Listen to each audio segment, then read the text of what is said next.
Hey, what's going on, guys? If you don't know me, my name's Zach. I focus on making content centered around sharing the knowledge that I've acquired from years and years of playing this game at a decently high level, the thousands of hours I've put in playing the game, and the thousands of hours that I've spent watching professional players play the game, as well as the many hours that I've put into doing replay analysis for people like you. Hope you enjoyed the video. Without further ado, here are some of the best things that I think I've taught you guys in 2023. And the other benefit of just doing a basic kickoff correctly is you can usually save about 12 boost after the kickoff instead of burning it all. Okay, all right, this is gonna be a little bit more advanced. Again, you're high platinum, but you can definitely manage this. So what I'm gonna say here is I like that you're trying to dribble. I like that you're trying to take possession of this and make a play, make a flick or something. But really great piece of advice, great, not phrase, but like just something I heard that really helped me was when you're taking your first touch to set up your dribble, don't hit it towards your opponent. Your opponent's over here, moving in this direction.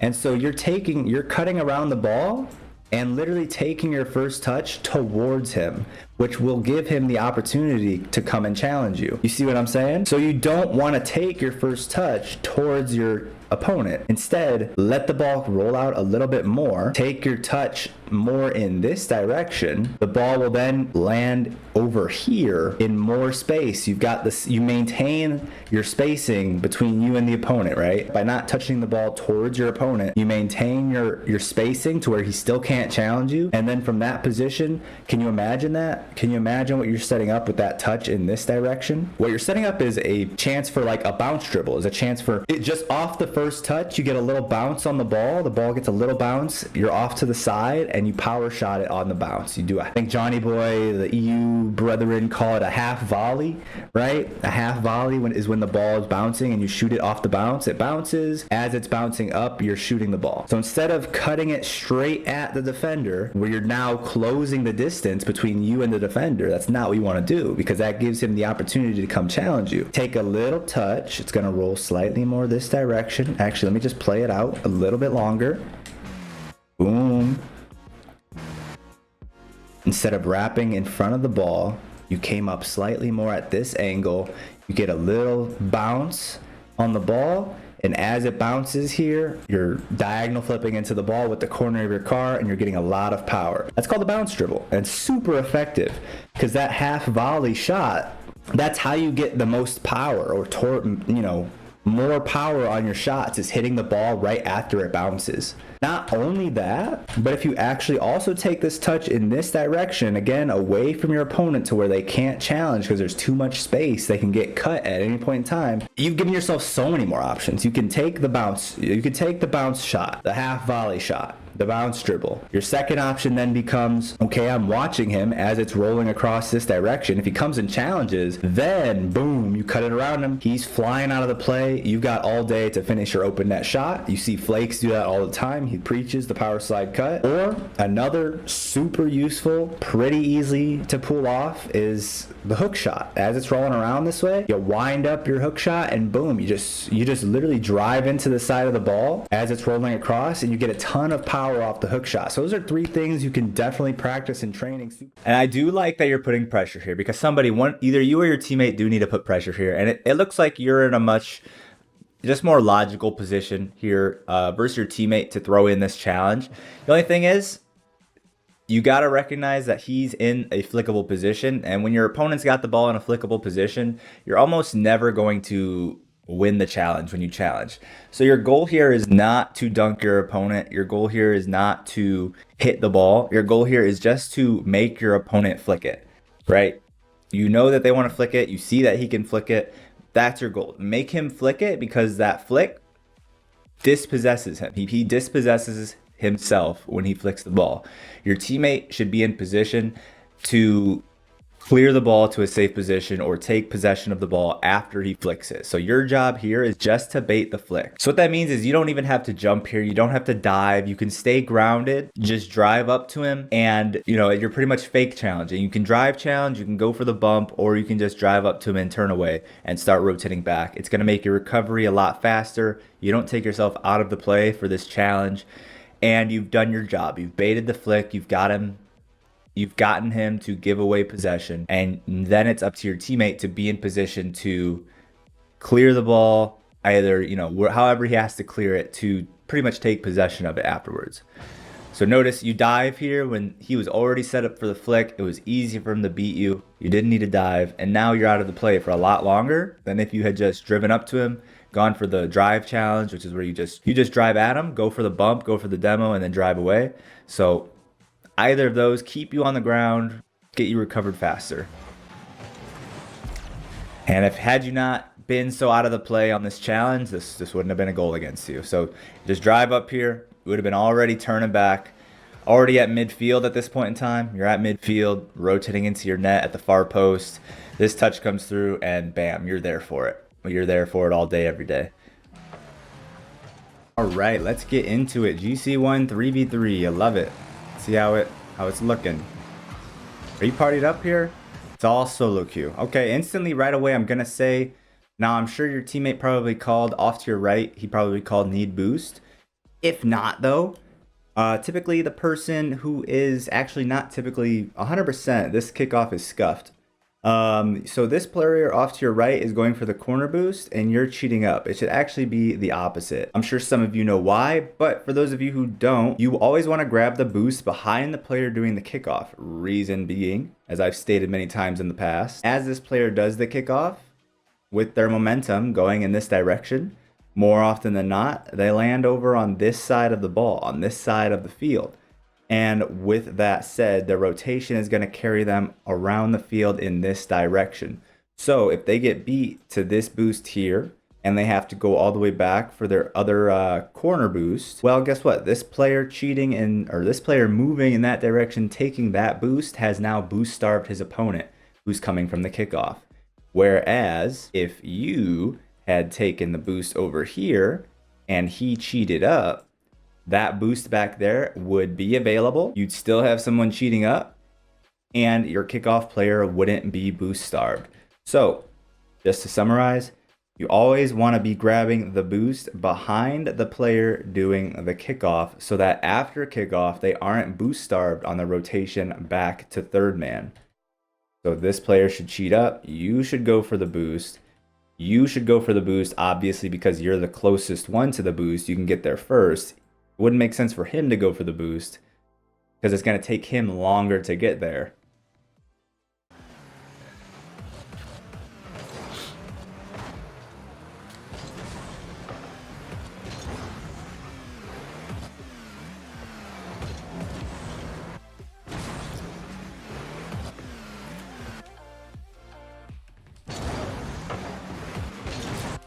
Okay, who knows what I'm going to say here? Who knows? Play it back one more time. We've recently touched on this in a recent replay analysis. I'm going to go back one more time.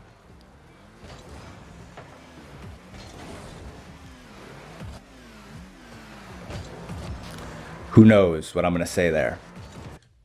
What I'm going to say is shadow defense. Shadow defense, shadow defense, shadow defense. If you don't know what shadow defending is, I would highly recommend watching a YouTube video on what is shadow defending in Rocket League. But essentially, it is, just like the name implies, you're shadowing your opponent's angles towards your net. You're shadowing your opponent's trajectory towards your net. So if your opponent's moving in this direction, you should also be moving in this direction. If your opponent's taking the ball in this direction, you should also be moving in this direction, shadowing his movement. You'd probably be more of at an angle like that. That would probably make more sense to look at it like that. What that allows you to do is always be in a position where it's easy for you to save the ball, right? If he's moving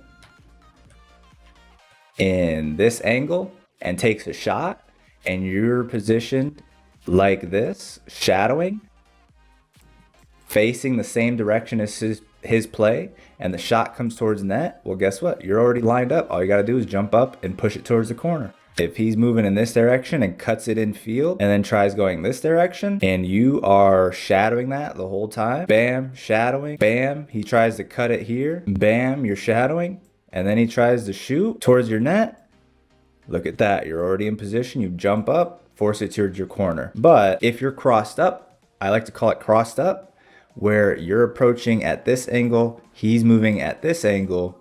If at this point in time, you know, he's here, you're here, you're here, he's here, and he just shoots it on target, you've got a very small window to intersect the ball right here. If you don't intersect the ball there, it's in your net.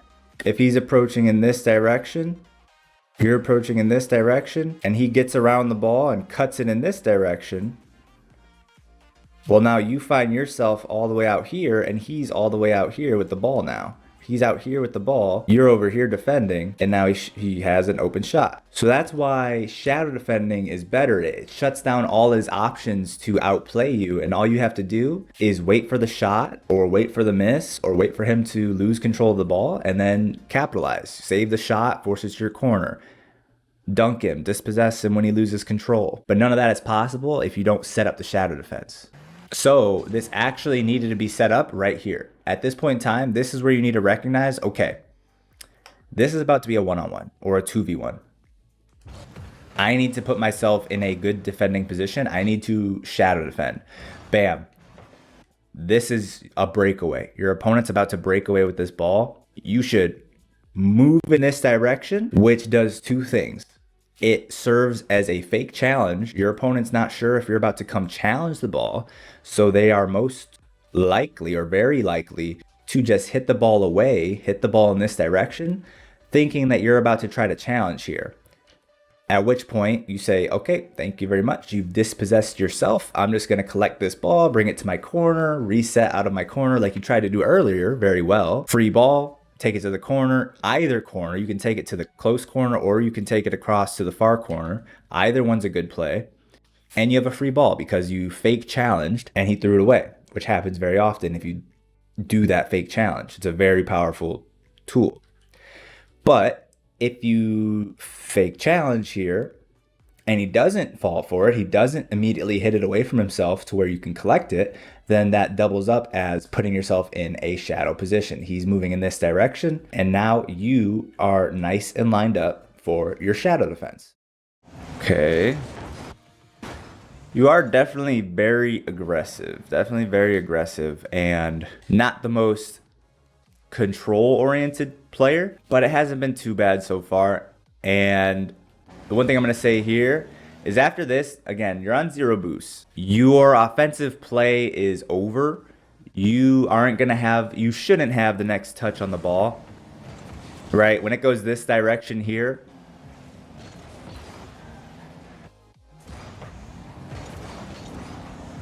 that boost is not up. That's a replay bug. I don't know. Maybe you're waiting. Maybe you're challenging in this direction, hoping that that boost comes up so that you can get some boost.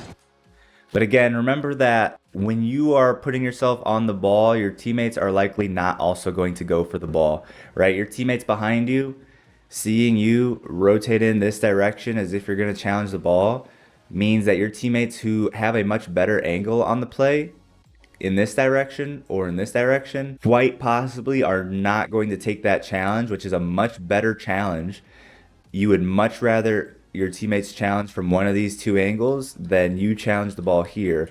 So yes, you might have had a chance of this boost spawning, in which case you get 100 boosts. But the downside is you being here is going to mean that your teammates don't end up coming to challenge the ball. So you always hear the meme, and I talked about it like last video or the video before, boost over ball, and how people meme on that. Here, this is sort of a similar situation, but instead of boost over ball, or instead of the meme being boost over ball, the meme here is boost over rotation, right? In this instance, it would have been better to stick to the rotation than to cut off your teammates here so that they can't come and challenge, because you at this angle aren't really doing anything on the ball. And in your head, it might look good, like, oh, I'm putting pressure on him. Oh, I'm making him throw away the ball. But the fact of the matter is you don't have to. Your teammates are already positioned in midfield. They can already be facing this direction, coming in this direction, and they can have the challenge on the ball. They can have a good challenge on the ball, a solid challenge that keeps them tied into their end, keeps them locked down on their end. But because you're cutting the rotation, you're cutting them off, and you are contesting the same area where they need to be to challenge this ball, they're not going to go.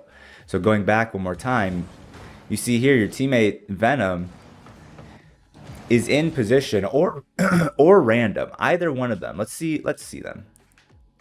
Either one in this position is probably going to be Loco. I would hope Venom would come around this way, Loco would challenge, Venom fills the space that Loco's in, Loco goes and challenge, you're third man. Nice.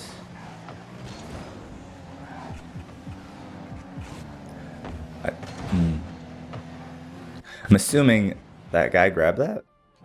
Really close to that boost steal. I think you both missed the boost just by a hair, unfortunately. Almost got another boost steal though.